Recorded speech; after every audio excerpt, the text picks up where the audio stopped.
Hello, traders. FX Pip Collector here. Today is Thursday, October 9th, and this is my analysis for gold, and we're on the daily time frame.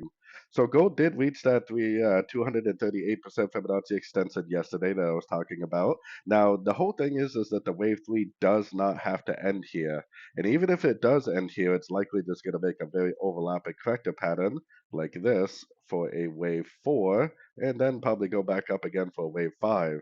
But like I said, it doesn't have to do any of that. It potentially could just make a small pullback and it potentially could just keep on pushing up. There is definitely no evidence whatsoever to say that this wave 3 is over yet. Most wave 3s, once they go past the 161, 178, often go to like the 261, 278, or sometimes even the 361, 378.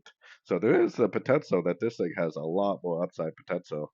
Going down to the 1 hour time frame, yes, we do have a breaker structure down on the 1 hour. It is definitely an impulsive move. I would say that it's likely a wave A.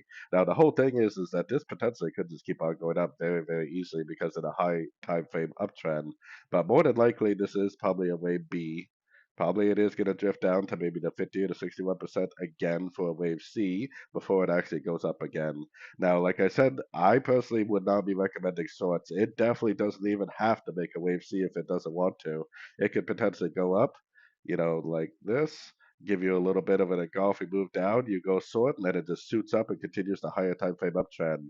You have to remember that gold is in an uptrend on every single time frame above the 4 hour time frame, which means that the trend is definitely, definitely your friend.